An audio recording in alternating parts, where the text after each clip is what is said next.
Hi there, I'm Ali from Dragon Fitness Coaching and Healing, and today I'm here to tell you about why you should be strength training for better health, to lose weight and to live longer. So I've been strength training for nearly 30 years and I've been teaching it for over 8 years. And it's one of those things that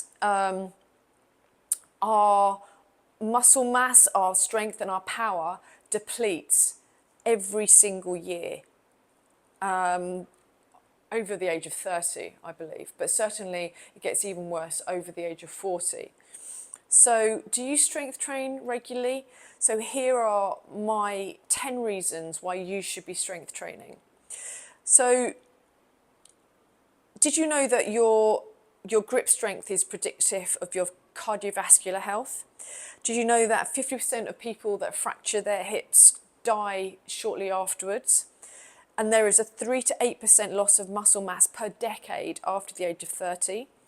And that your gait speed is reduced by 30% in 50 to 70-year-olds and 50% in the years over 70. There is a 17% power loss per decade after the age of 40 and a 10% loss of strength per decade after the age of 40. So you can just imagine how this affects you in your everyday life if you lack strength and you lack power and stability. So number 2 is we need to lift the heavy stuff because life is about moving heavy things. Now, your life might be just getting in your car and going to the office, but how do you know the next time you might need to move something heavy? How do you know when you next need to pick up somebody or push your car out of the road? Women especially are to blame for not doing enough strength training. And we don't want to be reliant on men the whole time. We want to be able to do things for ourselves. So number 3 is stabilization is important to keep you safe. And what I mean by that is being stable on one leg. So if you lose your balance and you've only got one leg, do you have the stability and the strength to get yourself back onto 2 legs, or would you fall? Because if you fall, then you're likely to injure yourself. And if you fall, if you're hanging off the edge of a step or you're on a hiking trail or off the edge of your stairs at home, then you're very likely to injure yourself. And I frequently train my clients in using single leg modalities because I really want to make sure that people maintain their safety. And just as I said before, ladies need to strength train too. So women pick up babies and toddlers all day long, and these guys are heavy. But then typically in the gym, they'll go to the lightest pink little dumbbells that they can get. And that's great sometimes, but ultimately, we need to be lifting weight as heavy as we possibly can with as good a form as we possibly can. And of course, you need to learn what that good form is and how to do it. But certainly, we need to be lifting heavier. Some women, they say to me that they don't want to get big. Now, I think chocolate muffins make you big. I don't think that lifting weights make you big. Lifting weights will give you extra muscle, so you'll get more toned, and it'll help you to lose fat. So from an aesthetic perspective, it's exactly what you need in your life. And guys as well, you can train better too. I've seen you guys in the gym. I've seen what you guys do, and often there are no muscles below the waist, or there's only pushing movements and not pulling. Certainly, many guys don't use one-legged exercises or one-armed exercises either. So everybody, certainly, whatever sex you are, can definitely train better. I help my clients by focusing on the 6 human movement patterns: push, pull, carry, squat, lunge and hinge. And we all need to be able to do these movement patterns well and effectively and safely with good form. And if we can do that, then we're going to be healthy and strong and fit into old age. And isn't that what everybody wants? So strength training gives you real life carryovers as well. And I'm not just talking about being able to skip down the stairs. I'm talking about giving people confidence, making their posture better. Yes, it means that you can carry your shopping for longer and you can pick up a suitcase and those things. But it also means that you're less likely to get injured, which nobody wants to be injured. Nobody wants to be in pain.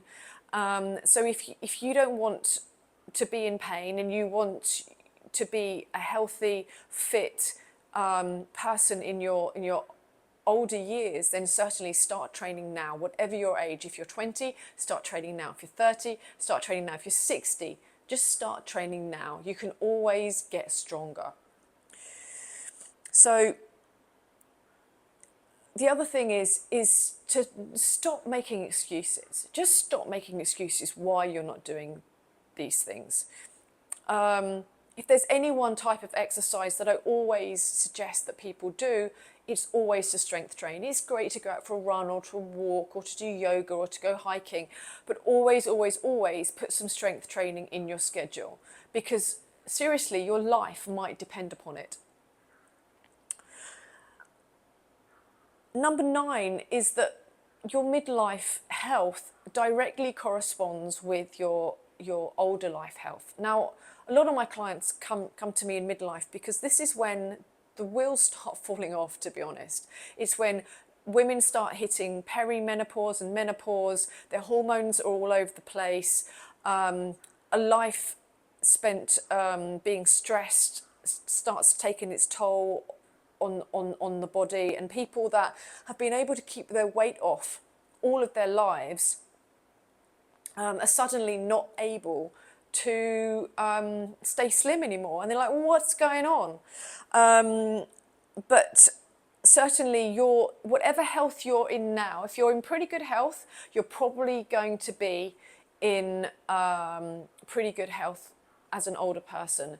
If your health is a bit crappy right now, if you've got chronic health conditions right now, it's probably only going to get worse. So this is the time to look at this and to really try and think, okay, how can I improve this? What do I need to do to improve this? Can I do it on my own, or do I need a professional to help me? And my last point is that strength training is available for everybody, regardless of budget. So there are YouTube videos out there which can show you how to strength train. There really are. There are exercises that you can follow.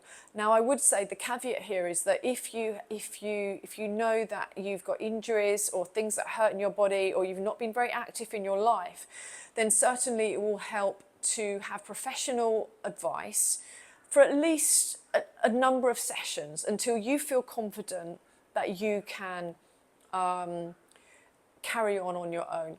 Now, a lot of my clients, they're long-term clients, and they start working with me and they continue to work with me because it's something they don't have to think about in their life. It really is. It's not, they can come, they can train, and they can leave. Whereas if they were doing it on their own, they'd have to think about, okay, what exercises do I have to do? What am I doing? And for many people that have got so much on their plate, they just, it's just one thing they just don't want to do. And some people, let's be honest, they lack the motivation and they lack the discipline. So they do really need to have someone to hold their hand and someone to be accountable to as well. So that really helps. So I hope that these 10 ideas have helped motivate you to perhaps think about strength training. If you click on the link below, I have a short ebook where I'm talking about strength training and talking around the subjects that I've talked about in this video. I've also got a longer ebook that you can download and you can buy, which is 140 pages, and it's all about how to be happier, healthier and fitter.